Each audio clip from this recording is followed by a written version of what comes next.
संबंधित एक राष्ट्र सगळं त्याच्यात आपल्याला मुख्य आता बंद पण जाहीर केलेला आहे संघटनांनी, तर त्यामधले जे महत्वाचा मुद्दा आहे महत्वाचं होतं. मी याच्यातलं महत्वाचं काय नाही बोललो, तुम्ही सांगा.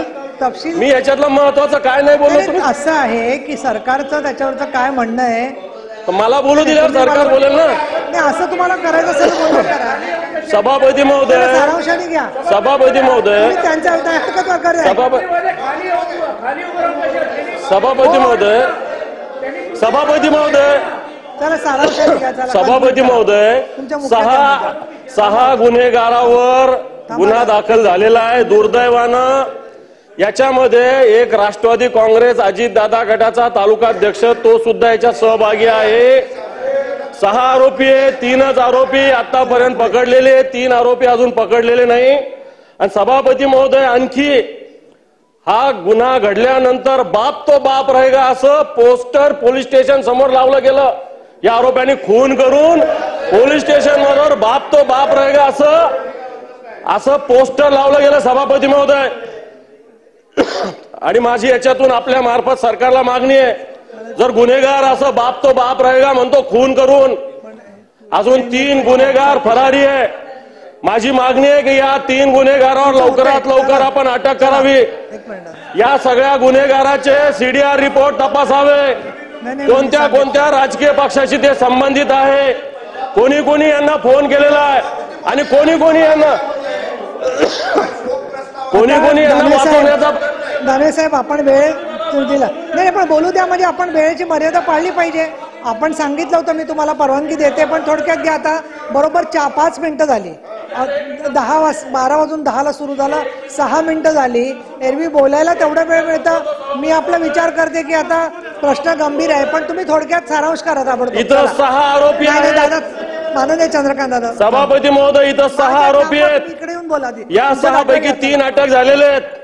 3 राजकीय पक्षाशी संबंधित आहे आणि 1 राजकीय पक्षाशी संबंधित असंही म्हणतात. मला माहिती नाही की आपल्या मंत्री असलेले एक जे बीड जिल्ह्यातले मंत्री आहेत, त्यांचे एक जवळचे वाल्मिक अण्णा नाव आहे त्यांचं, त्यांनी सुद्धा या आरोपींना फोन केले, या पोलीस स्टेशनला फोन केले. अशा प्रकारचा सुद्धा आरोप त्या भागातील जनतेनं केलेला आहे. सभापती महोदय, माझी याच्या आपल्या मार्फत या सरकारला विनंती आहे, देवेंद्रजी फडणवीस सारखे मुख्यमंत्री झालेले आहेत की याच्यामध्ये जे जे कोणी आरोपी आहे यांच्यावर त्वरित कारवाई झाली पाहिजे.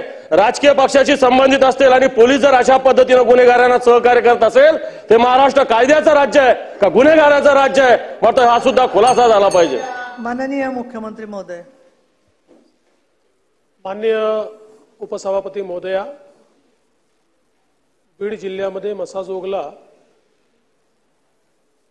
जी काही घटना झाली आहे ती अतिशय गंभीर अशा प्रकारची घटना आहे.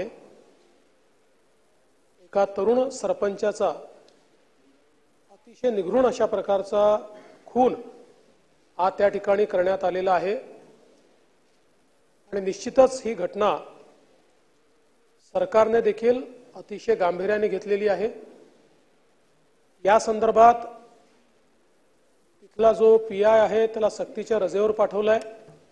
त्यावेळेचा जो इन्चार्ज PSI आहे त्याला सस्पेंड केलेला आहे. 3 आरोपींना अटक केलेली आहे. काही आरोपी अद्याप फरार असले तरी त्यांना शोधून काढून त्यांना देखील निश्चितपणे अटक करण्यात येईल. मुळातच मी माननीय विरोधी पक्षनेत्यांना एवढंच सांगू इच्छितो की आरोपी कुठल्या पक्षाचा आहे, जातीचा आहे, धर्माचा आहे, कुठली भाषा बोलतो, कोणाशी संबंधित आहे, अशा प्रकारचा विचार न करता जो खरोखर घटनेमध्ये इन्व्हॉल्व असेल अशा प्रत्येकावर कारवाई केलीच जाईल. याकरताच ही केस CID क्राईमला ट्रान्सफर केलेली आहे. तिथे या संदर्भात एक स्पेशल SIT तयार करायला सांगितलेली आहे. या SITच्या मार्फत याची चौकशी करून या घटनेच्या पाठीमागे जे कोणी असतील त्यांना शोधून काढून त्यांच्यावर कारवाई केली जाईल. माझी आपल्याला एवढीच विनंती आहे, हे सभागृह एक सर्वोच्च सभागृह आहे. या सभागृहामध्ये आपण जेव्हा बोलतो त्यावेळेस ते 14 कोटी जनतेपर्यंत जातं. त्यामुळे मंत्र्यांच्या जवळचे वगैरे असं आपण ज्यावेळेस बोलतो त्यावेळेस विनाकारण ज्या मंत्र्यांचा काही त्यात इन्व्हॉल्वमेंट नसतं, सहभाग नसतो, अशा मंत्र्यांवर देखील कुठेतरी अंगुली निर्देश होतो. त्यामुळे मला असं वाटतं की सरकारवर, सरकार पक्षाचा, विरोधी पक्षाचा कोणाचाही दबाव हा कुठल्याही आरोपीला वाचवा असा आलेला नाही, कोणाचाच नाही.